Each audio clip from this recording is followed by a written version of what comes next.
This podcast is part of the Podcast Arcade Network. We're here with Tim again from Rainbow Comics talking about the MCU.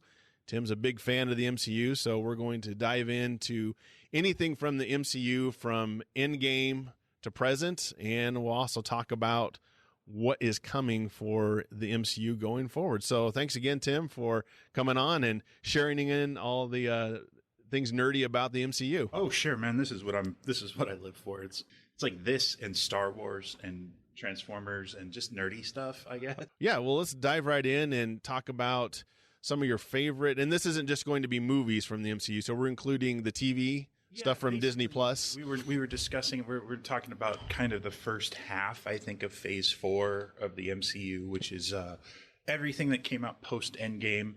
I think Phase 4 is going to be continuing through 2023, I think is kind of the idea. It's Phase 4. So are we officially in Phase 4? We are officially in Phase 4. That's what I thought, yeah. Yeah, okay. that would have started with WandaVision? Black Widow, kind of. Okay. Although Black Widow kind of takes place before Infinity War, but was released after Endgame. It's considered Phase 4. I like Black Widow. Yeah. Well, let's dive right into what you like. What are maybe two or three of the TV series or movies that you love? Did we tell everybody we're going to spoil stuff? Oh, yes. We're going to spoil the heck out of this. So if you haven't seen some of this stuff, and we're talking Black Widow through Spider-Man No Way Home, like any of the Marvel properties that fall in between there, we're gonna be talking about. So fair warning. Yeah. So, gosh, man, I would say the biggest surprise for me from Phase 4 that I didn't know if I would love it or not was Shang-Chi. Yeah. Very much surprised me. I'm a big fan of like Eastern action films and kung fu movies. And when I saw the trailer for Shang-Chi, I wasn't impressed. And then when I saw the movie, I realized, this is Crouching Tiger, Hidden Dragon meets the MCU. And I absolutely loved it. Have you seen the comics, or had you read the comics prior to that, or not? Not really. Okay. I'm the white guy who thought his name was Shang-Chi. That's why I would have said it. So. Yeah, no, absolutely. And I will be corrected. That's totally fine. I loved it. Like I have a new respect for Awkwafina, the actress, that I didn't have before because I was like, who names himself after water? Yeah. And I'd seen her in a few things and just was never that impressed. And she really just killed it for me in the movie. She did such a good job. Everybody did a phenomenal job, and I just absolutely loved it. Everybody talks about the bus scene because it's in the trailer. Yeah. My favorite fight scene, though, is on the scaffolding in the side of the building. On that fight, the fight ring that she has. Yeah. Yeah, and I have a lot of hope for the post-credit scene that showed like his sister taking over her seat in the 10 Rings. Meshing that together with everything we've been seeing with the Val, Julia Louis-Dreyfus's character. Oh yeah, I would love to see something further come from that. So that's super fun. Yeah, this is so weird because I have a list written in front of me of all of the Phase 4 stuff that's come out, and because of COVID, there's been such a weird distillation of release dates. And so I'm like, oh man, I have to actually remember what came out here. Because I said Black Widow, and that's true, but I would almost say Far From Home, I think, is probably the beginning of Phase 4. Well, no, Far From Home, I think, is the epilogue to Phase 3. Okay. But I don't mind talking about that either. I really love Far From Home. Falcon Winter Soldier kind of falls in the middle for me. Okay. And I couldn't figure out why until recently. I found out there was an entire pandemic plot that they had shot and was going to be part of the show. Oh, really? And then COVID hit and they excised it. # too soon. Yeah. They were definitely like, uh-oh. And I feel like that probably was going to be more of the Bucky side of things. Oh, okay. Because I really felt that we got a lot of Falcon and Winter Soldier. We didn't get a lot of Winter Soldier. Oh, and that's because of that I don't part know that cut for out, sure. maybe? Some of that is speculation on my part, but you know me, I'm a vet. I've got PTSD. I've got all of that jazz. And so anytime I see that represented in a superhero property, I get pretty jazzed about it. Like Iron Man 3 is one of my favorite MCU movies. And I know I'm completely alone. I'm not saying it's the best. Sure. Not at all. But it is one of my favorites because it's one of the few times where I see like myself, like my personality or my brain reflected back at me when I see Tony freaking out about stuff. I'm not going to be a billionaire with a suit of armor and Gwyneth Paltrow as my girlfriend. Fiance. But I do know what it's like to have gone through trauma and have that trauma dictate your entire life, and then you have to deal with that and then overcome that and move on to bigger and better things. And that was the whole theme of Iron Man 3. Welcome to my Iron Man 3 podcast. Yeah. But Winter Soldier, do you think they'll, maybe since Disney owns that, do you think they'll ever release that storyline at some point?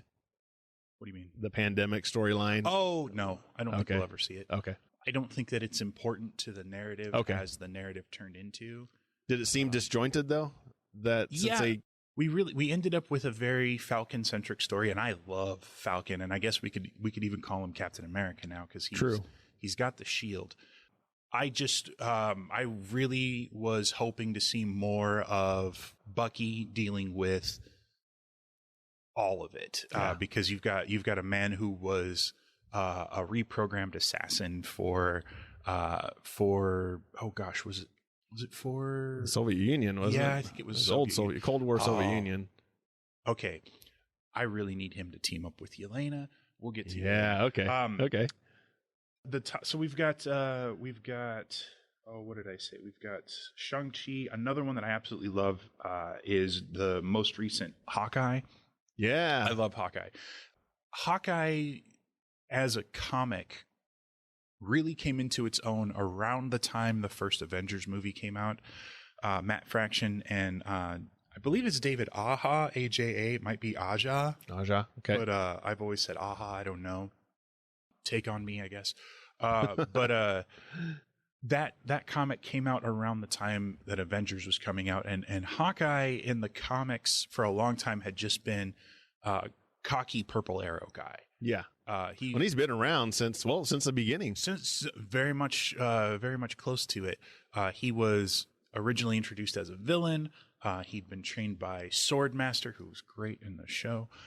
And he ended up joining Cap's version of like the second iteration of the Avengers. Basically, all the original Avengers quit. And then it was Cap leading Scarlet Witch, Quicksilver, and Hawkeye, who all three of them were prior villains. Yeah. And that's kind of interesting to me. Like the Avengers were 4 people, 3 of whom are former villains, and Captain America, who is, the hero. He's the superhero. And Hawkeye has always been very, very cocky. He ended up marrying Mockingbird in like the 80s. Our friend Bob Hall drew a lot of that stuff with West Coast Avengers. Okay. I love all of that stuff. And Mockingbird was one of my favorite characters. The first comic I wrote a fan letter to was Mockingbird when Chelsea Kane was writing it. I say it sounds like I was a child or something, like I was in my 30s when I wrote it. It was 2 weeks ago. Yeah, just kidding. It might as well have been, but no. Chelsea Kane and her Mockingbird #1 had Bobby Morse, who's Mockingbird, at the Shield medical clinic, and just reading it just struck me as it felt like when I go to the VA. Yeah, and I wrote to Chelsea Kane, the writer, and I said, thank you so much for this. It felt again like I'd been seen. Oh, cool. And she wrote that she had that set up as her. Did she wrote you back? Yeah. Oh, in the comic. Yeah. It's like, oh, wow. Mockingbird. Oh, that's right. In the back. Yeah. Mockingbird issue. It's either issue 3 or issue 5. Okay. Yeah. I'm published in the comic. Nice. But you need to take a picture of that, put it in the show notes if you want to. For sure. I'll see if I can dig it up. But she said that she based it off of her experiences at her OBGYN or something like that. But as soon as I mentioned it was like the VA, she wrote in there like, oh, of course this would exactly be like the Shield hospital and the VA are probably the same entity. Yeah. And so that was really cool. Oh, okay. And they teased obviously Kingpin at the end. They didn't tease him. Well, I know. So let's talk about Kingpin real quick. So yeah, sorry. But anyway, Bobby Morse, I love Bobby. I love Mockingbird. And the fact that we had her in Agents of S.H.I.E.L.D. and I loved her, but she in the comics was Agent 19 for S.H.I.E.L.D. Okay. And in the finale of Hawkeye, he gets the watch that he'd been after the entire time, and he brings it home to his wife, and she flips the watch over, and we see the S.H.I.E.L.D. symbol and the 19. So the implication is that Linda Cardellini, who's been my crush since Freaks and Geeks, I love her so much. Oh, let's see what she. Oh yeah, she's the sister. She's like the star of, of Freaks. She's I also, love that show. She's also Velma in the Scooby Doo movie. Yeah, okay. I love Linda Cardellini, but the implication is that she was Mockingbird. But her name, we don't ever hear her name as Bobby. I think it's Laura. Okay. In the movies and in the shows. But does it add anything? A little bit. Does it take anything away? No, not really. So Kingpin, in the finale of Hawkeye, he's wearing his white jacket, but he's got a red Hawaiian shirt. That outfit specifically is from a graphic novel called, I think it's Family Matters. I don't quite remember. Okay. It was co-written by James Robinson and Mark Waid, and the art in it was from Gabrielle Dell'Otto. I have that graphic novel at Rainbow Comics. Nice. 70th and A Clock Tower here in Lincoln, Nebraska. But he's wearing the exact same outfit, and it's super duper cool. I love Vincent D'Onofrio as Wilson Fisk. His intention was to play Wilson Fisk the same way he played him in the Netflix show. In Daredevil, right? In Daredevil, yes. The impetus behind all of that is not necessarily that the events of the Netflix show happened in the MCU. It hasn't been confirmed either way, but the idea that most, like Kevin Feige and company, have passed around is the Netflix is basically part of the multiverse stuff, where like that stuff happened, but not in the MCU. Okay. And I'm fine with that. In the Netflix shows, we don't see, like a comics accurate Kingpin physically. His emotionally, the way he speaks, the way he comports himself in the Daredevil show, 100% great. But in the comics, Kingpin is a massive force. Yeah. You can't stop him. Both physically and emotionally, whatever you want to say. His personality, there we go. Yeah, his personality is as big as his body. Exactly. And they in the episode of the finale of Hawkeye, you've got Vincent D'Onofrio playing essentially the same character, but he's big. And when you introduce him next to like Vera Farmiga, who is a tiny person from what I can tell, having that juxtaposition between a smaller person and a large person really puts him into perspective. What floored me is when Kate shot an arrow into Kingpin's chest, and you're just like, oh my gosh, did she just kill him? And he looks down and swipes it away, and you're like, oh my gosh, this guy is not joking around. And then he gets hit by a car and flung into a building, and then not much later, Kate blows him up, and it's so good. So that episode ends with Echo holding a gun to Kingpin, lamenting that he's the reason her father died. And then we cut away and we hear a gun go off. You and I have watched a lot of TV shows, a lot of movies. If you don't see it happen on screen, you can't put any stock in it. Nope. Hurry up. Yeah, basically. Also, that's a scene from the comics. Because in the comics, Kingpin killed Echo's dad. And so she held the gun to his face, pulled the trigger, and you assume he's dead. He shows up a few issues later, and he's got bandages over his eyes. The muzzle blast blinded him, but he didn't at all get killed from it. Oh, man. So I'm really excited for that, too. We're going to see more Vincent D'Onofrio. If we don't, so be it. But I'm willing to bet money that he's not gone. He's coming back. Yeah. Most likely. The other thing I really liked is going to surprise absolutely nobody, and that was Spider-Man No Way Home. Yeah. I loved it. Absolutely great. So great. Is keeping on with what we just talked about with Kingpin. We had Charlie Cox show up for like 4 or 5 seconds. Charlie Cox is playing Matt Murdock. At one point, people are mad at Peter and they throw a brick in his window, and Peter goes to grab the brick, but he can't because Matt already grabbed it. Peter's like, "How'd you do that?" And Matt says, "Well, I'm a real good lawyer." And it's very funny. That's the most we really get out of Charlie Cox in the movie. It's not a lot, but it's enough. It's enough tease. It's enough to be like, okay, it counts. At one point in that scene, he looks over at Foggy and he says, "You are gonna need a good lawyer." Part of me is hoping that maybe he'll get Jessica Walters as a lawyer, and maybe we'll see some more of Foggy in the upcoming She-Hulk show. Some She-Hulk, yeah. That is speculation on my part. I saw an article online that said there was a big missed opportunity in not having Charlie Cox's Matt Murdock, mention something to Jon Favreau's Happy, because Jon Favreau played Foggy in the Fox Daredevil movie. And I don't know if that's a big missed opportunity. It's one of those things where we've got a limited amount of time. Yeah. We need to, like, Charlie Cox is not the focus of this movie. We've got a lot of stuff to do. Bring him in, tease what's happening. It makes sense. There's legal problems. We need a lawyer. This is a good opportunity to bring in Charlie Cox and get that speculation fire burning. Get him in, get him out. But I really, really enjoyed that. As far as stuff I didn't like, or like less. I mean, it's hard. Yeah, like you said, you like all of this, but there's nothing I didn't like.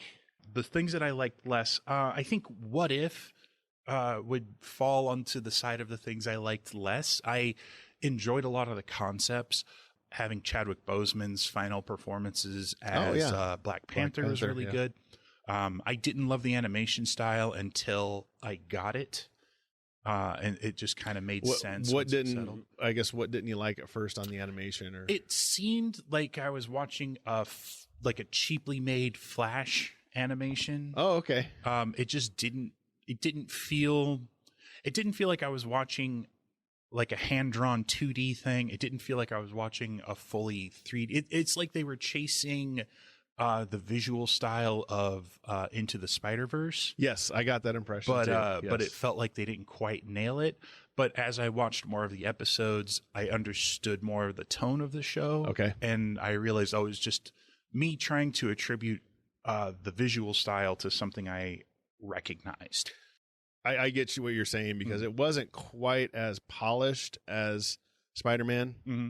So yeah, I understand that. One of my friends also was saying because it was coming out weekly, yes, he really didn't like the idea of the show seeming to be, what if this other person was this hero? Look how much better they would do.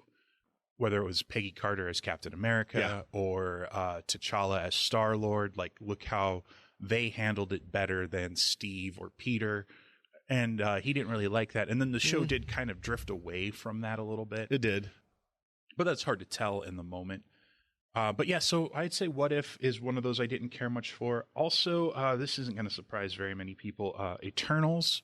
Yeah. Really, man, I liked Eternals. I very much liked Eternals.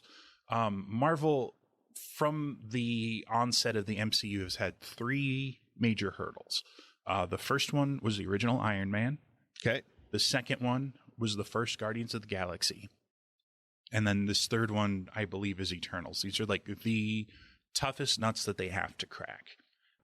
I don't think Eternals is a bad movie, but when you are setting up 11 brand new characters, you've got the Eternals, and then you've got Kit Harington's Black Knight character. You're setting up 11 characters, and we don't have context for any of those characters. It makes it difficult. Part of me wonders in a post Disney Plus if it wouldn't have made sense to have like a 10 episode series that focused on each of the Eternals to, like give all of them a full episode to kind of understand who they are. Because Eternals are, what would you say, maybe not necessarily a B class, but just not as well known as, say, Spider-Man. We don't need to explain to the audience how Spider-Man became Spider-Man. Yeah, everybody knows. Well, and even looking at DC, right? Bruce Wayne is Batman. And Superman, we don't need to see Bruce Wayne's parents kill every single time, because we know his origin story. The thing is with the Eternals, I am a comic book fan. I don't know Shang-Chi. I don't really know the Eternals. I've read the Neil Gaiman Eternals because I love You're a Neil Gaiman fan, yeah. You can't not. But even then, for as much of a genius and as much as I admire Neil Gaiman, his Eternals run doesn't stick in my brain. I've read the current run by Kieran Gillen, and it doesn't stick in my brain. Okay. I've read some of the older Jack Kirby stuff, and it just doesn't stick. I don't know what it is about the Eternals that just, for me personally, doesn't resonate. Here's what did resonate. Kumail Nanjiani playing Kingu. I feel like he stole the movie. Every time he showed up, it was great. But then in the climactic fight at the end, he disappears. He's like, I can't be a part of your whatever. But he's the Eternal who has the most ties to humanity. And so having him leave felt like you were leaving out a key point of what made the Eternals feel relatable. Okay. And I also felt like we had a decent villain and did not need to have Icarus's betrayal. That felt very cheap. Oh, okay. Because we could have just stuck with the villain that we already had from the Deviants. And leave Icarus for another time. Or even have him betray everybody, but then regret it. Okay. I didn't need to have, like, his betrayal being the crux of the third act really kind of bummed me out. It almost sounds like they crammed. You got 11 new characters, and then you throw in 2 possible villains. Just too much. It was a lot to juggle. I barely know who Icarus is, so why do I care that he betrayed them? I will say my favorite part of Eternals was Gilgamesh. Gilgamesh is the best character. I know Kumail Nanjiani stole the movie. Every scene he's in, he just elevates it. Gilgamesh, I need to look up the actor who played Gilgamesh because he did such a good job. As much as I didn't care about Icarus's betrayal, I cared about Gilgamesh caring for Thena. I loved Gilgamesh. That actor nailed it completely. Best character. They have the Marvel Legends figures. The only Eternal you can't buy on his own is Gilgamesh because he's the Build-A-Figure. I'm not going to buy all the other figures just to have a Gilgamesh figure, but darn it, I thought about it. You might think about that. It was really, really good. So, like I said, it's even, I would say that's towards the bottom of my list, but even with it being at the bottom of my list, there's still stuff about it I absolutely loved, and there's stuff about it I admire. The post-credit scene in Eternals is the most Marvel that whole movie felt. Did you see Eternals? I haven't seen it, so I'm just gonna go ahead and spoil it. I'm gonna spoil all of it. Yeah, spoil it. I'm so Let's sorry. do it.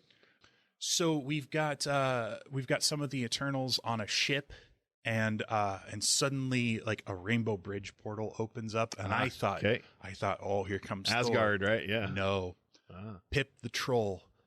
Pip the Troll, voiced by Patton Oswalt, and he is the envoy for the very special guest that he has with him, who is, oh my gosh, Adam Warlock. No. Okay. No. Okay.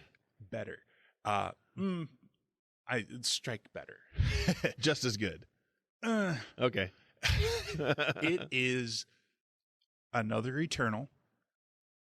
Thanos' brother Eros. Oh, Eros. Yeah. Played by Harry Styles. It's perfect. It's perfect. It's so perfect. We got Star Fox. He's great. Patton Oswalt as Pip the Troll. I thought fantastic, perfect. Yeah. I'm into this. This is the greatest thing ever.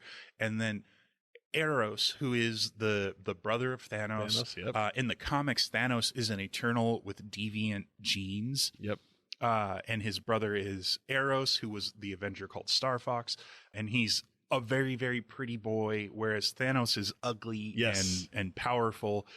You have a very twiggy, pretty boy in Eros, and we Cocky, understand. We understand Eros is like the god of love or whatever. Yeah, and to have like pop star Harry Styles playing Eros is so good. It's so very good that I freaked out. I could not believe it. It's so fun. Would you have thought, just thinking about being in comics this long, I never would have thought we'd see Star Fox and Pip on screen. I held out hope for Pip after Ragnarok. Yeah. Because Thor Ragnarok is a very, I'd say, Kirby / Starlin feeling film. Oh, yeah. And so I did kind of hold out hope for Pip the Troll. Never thought about Eros. Yeah. Because I thought maybe we'd see him in Endgame, but yeah, it'd take too much to introduce him. Man, Endgame. Let's be honest. Infinity War was the stronger movie, but it was nailed Endgame. The Endgame should not exist as a movie. It's impossible. I'm sure I've said this on your show before, but Endgame as a concept is unfair to film. It's just like it breaks every convention, every known thing. If you had not seen any Marvel movie and you went into Endgame, could you imagine how completely lost you'd be? That movie has no first act. Oh, yeah, it's just it's great. And this is I have 2 film degrees. I'm sorry. It's so good. I'm so very pleased with it. I still think Infinity War is the stronger of the 2. I agree. But Endgame is great. Eternals. Do you think I think there's going to be an Eternals 2 probably, or have you heard an official Eternals? I think we'd be more likely to see Eternals show up in a supporting role. Okay. I don't know that we would. It's been Marvel's, I want to say, least successful movie. Don't quote me on that. I don't have the numbers in front of me. It might be right, yeah. I know critically it wasn't received well. I know a lot of people who went to go see. I think in a non-COVID world that I can't prove any of this because we don't have a non-COVID world to look at. I think Eternals would have been fun. I think it would have been a little bit more welcome. But since we've had COVID and people just want to see the Marvel stuff that they know, and this isn't a slam. I don't think people are wrong for this at all. But I think people wanted more relatable stuff. Of course, I say that, and Black Widow, would that have been more successful outside of the pandemic? Well, I think Black Widow, though, is more well-known amongst the, air quotes here, normal people than, say, the Eternals, because she's been around so long. And I agree with you, but I also feel like that movie got a lot of mixed to negative reviews. Okay. Did that make your list? I guess I didn't. Where would you put Black Widow? Firmly in the middle. Okay. Firmly in the middle. Above, more than Eternals or less than Eternals? More than Eternals. Okay. More than Eternals. And again, tying back into Hawkeye, Yelena is great. Mm-hmm. My problem with, I didn't know this until we had Yelena. I never realized Natasha, for as great as Natasha was, and this is no fault of Scarlett Johansson, she didn't have a character. There was not much about Natasha that I cared about. I like her, and she's very pretty, and she's Scarlett Johansson's a great actress, but the character of Natasha was very, very lacking. And what we got out of the Black Widow movie was Yelena, and Yelena is precious, and I want to protect her forever. In Hawkeye, Natasha's death is a linchpin for Hawkeye's motivation. Yeah. Yep. But then Yelena shows up believing that Hawkeye is responsible for the death of Natasha. You understand Yelena, and seeing her interact with Kate is like the purest friendship I've ever seen in the MCU. Like, it's so very good. Kate loves Clint like an older brother figure, right? There's not a romantic thing, and we can talk about that someday too. That's great. But she loves him like an older brother, and Yelena wants to kill him. Yeah. And so you have these two people who have very differing views on Clint and who Clint means, or what Clint means to them. And they click so perfectly well. In the final episode, Kate even yells at Yelena. She's like, "Stop making me like you."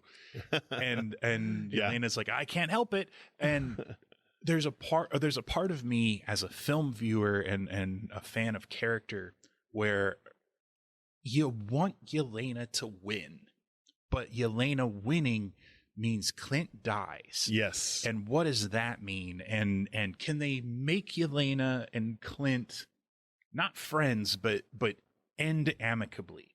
And I believe that the showrunners of Hawkeye nailed it.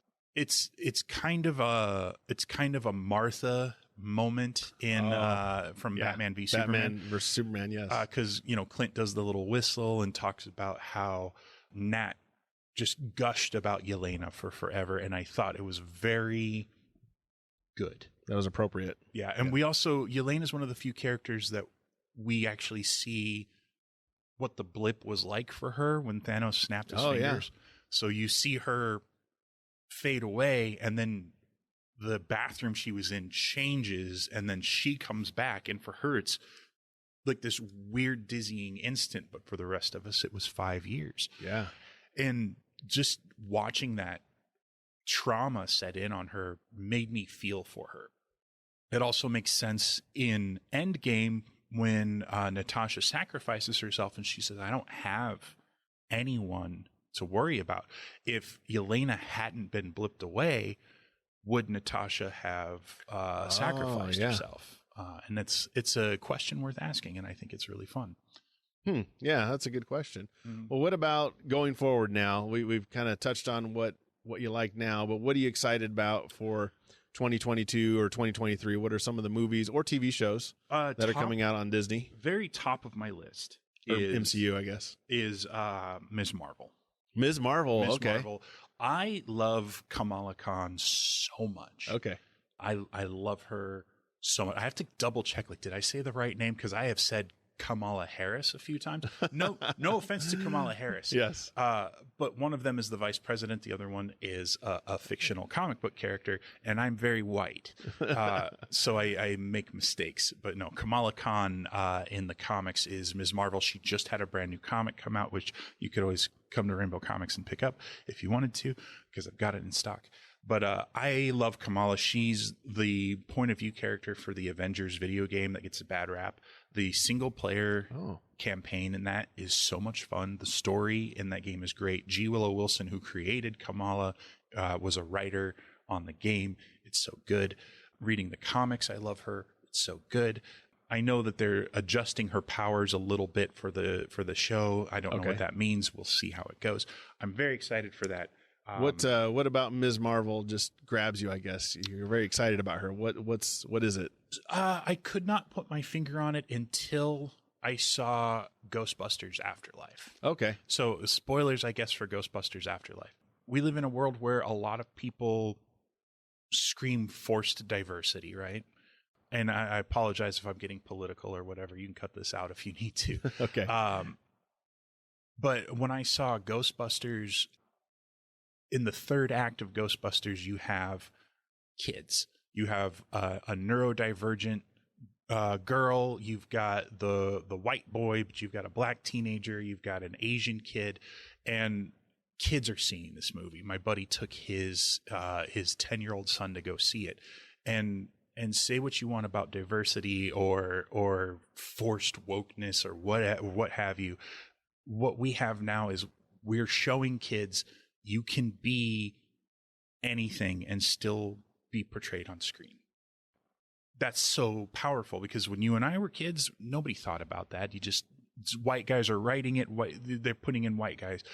I don't believe there's malice behind it. I don't believe it was ever done to be like, oh, let's exclude people. It was just a let's do this.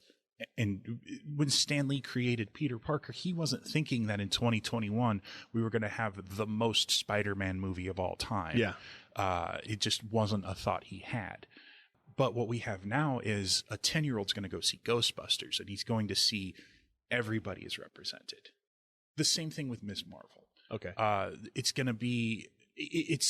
the idea that a person that has a different background than me can be a hero. The Ms. Marvel comics are the most information that this, hick white boy from Nebraska has had exposure to, like a Muslim culture.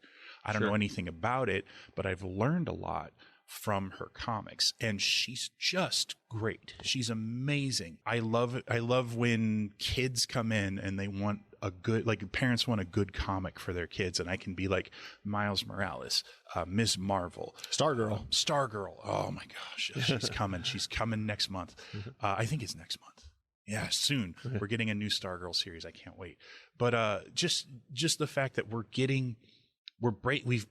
breaking the mold on what a superhero is quote unquote supposed to look like or is supposed to be. We're using superheroes in fiction and movies and TV shows as a way to let people experience culture that maybe they wouldn't have experienced before. And it doesn't feel alienating. It doesn't feel forced. It doesn't feel like, oh my gosh, you have to be on the inside to understand this. You don't have to.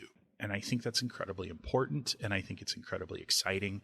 And I love Kamala. And I feel like the more people who watch the Disney Plus show, which is going to be a lot of people who knew she existed but didn't know anything about her, are going to come to my store or any store or pirate the comics or whatever they want to do. But there's going to be a brand new explosive interest in Ms. Marvel, and I'm really excited to see what that means. Nice. What else is exciting that's coming out here in the next year or two? Guardians. We're going to have. So we have the holiday special. The holiday special next Christmas, and then in 2023 we'll have Guardians Volume 3. When is Thor? Oh, Thor's coming. Love and Thunder. May. Yeah, that's coming out. Wow.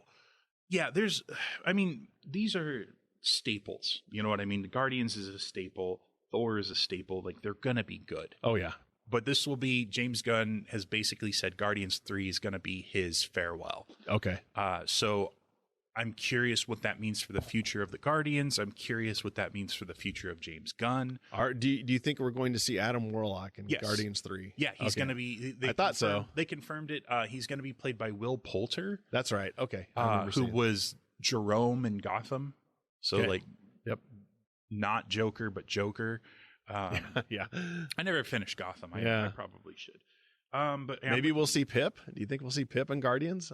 Oh my gosh, we have to. I mean, you have to, don't you? You would have to, especially. Oh, I don't know. I mean, just think of let's see. In the comics, it was Warlock and the Infinity Watch. The Infinity Watch. Yeah, that was Warlock and Gamora and Drax, and Pip, and all those guys. Pip, yeah. It would make sense, but we also maybe they won't even show up. Maybe instead of building up the big bad over the course of post credits, maybe we'll be building up the Infinity Watch or something over the course of Phase 4. Again, would you ever have thought 30 years ago you'd see? No, not at all. Not at all. It's so good. Other things I'd be excited about: Ant-Man the Wasp, Quantumania. The Blade is Blade movie. Yeah, Blade's going to be a movie. That's interesting. TV show, we've got like Moon Knight, Secret Invasion. Secret Invasion, Nick Fury stuff. And then I think before too long in 2023, we're going to get Fantastic Four. Yes. And I am so curious as to who's going to be playing them, who's directing it, who wrote it. I'm very, very excited about it. I mean, Fantastic Four. I remember before Endgame came out, people were like, "Oh, Fantastic Four is going to show up at the very end." I'm like, I don't think that's going to happen. Well, my big theory for Doctor Strange and the Multiverse of Madness is, let's just go ahead and date when this is coming out.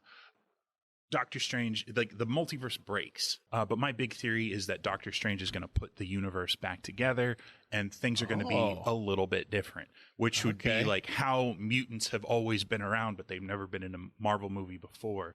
But also imagine you were a group of 4 explorers in space, and suddenly the cosmic essence of everything has been broken. What kind of cosmic rays might you be exposed to?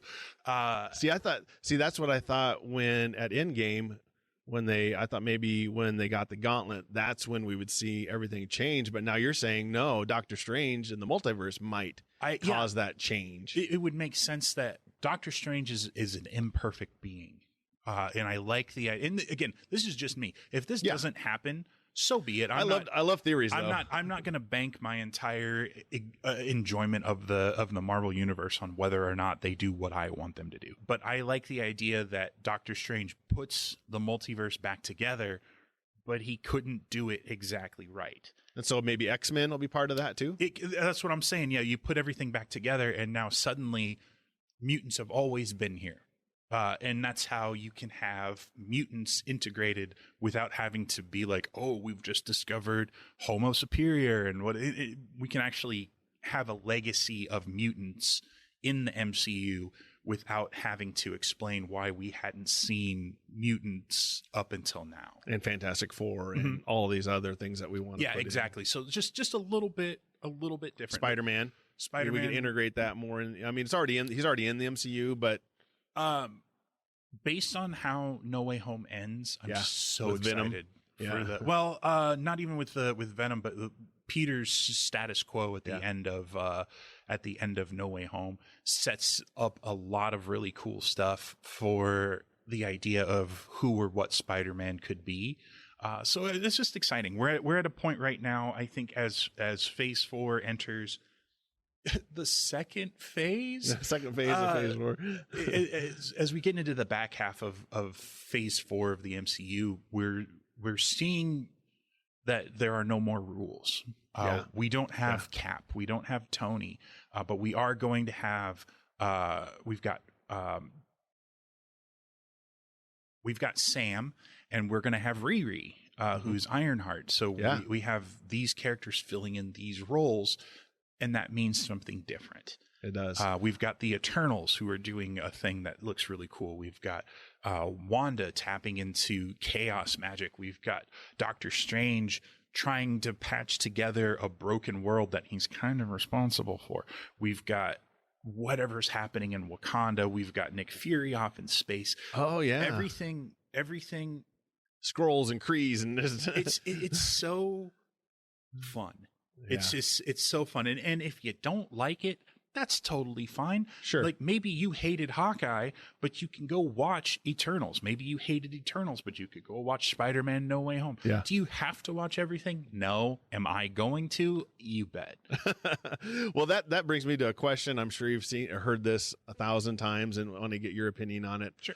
You've heard probably the hero genre is getting saturated. What's your point of view or your opinion on when you hear that? It's like, oh, there's just too much. I think there's a point to that, but every superhero movie is not the same. If every superhero movie followed the exact same formula, I would agree, but they don't. There's a similar formula for an MCU movie, but you can go watch Wonder Woman 84. You could watch Spider-Man No Way Home. You could watch Iron Man 2. And they're not the same. And I think the difference becomes movies that exist in a genre and movies that are stacked on top of each other. It's like when Westerns finally fell. Yeah. You were seeing a lot of very similar movies coming out, retreading a lot of the same grounds. There wasn't a lot of groundbreaking things happening. There wasn't a lot of new. It was a lot of the same. Yeah. And I do see why people believe it's saturated. But one thing that the MCU's been doing pretty consistently, and what we're starting to see DC do, and what we're seeing other movie houses do, is how can we make a superhero movie, but also make it fresh and make it different and make it interesting. Yeah. They've really been able to tap into that. I agree. So, but yeah, I think that's gonna have to do it for me today. Yeah. Yeah. Thanks, Tim. I appreciate it. I'll put your contact info in the show notes so that, if you disagree with him, let him know. If you agree with him, absolutely, let him know, and we'll go from there. So thanks, Tim. Appreciate it. Thanks a lot, Lee. It was a great time sitting down and talking with Tim. I hope you enjoyed it as much as I did. So go to covertnerd.net for all the links in the episode. And until next time, nerd it up.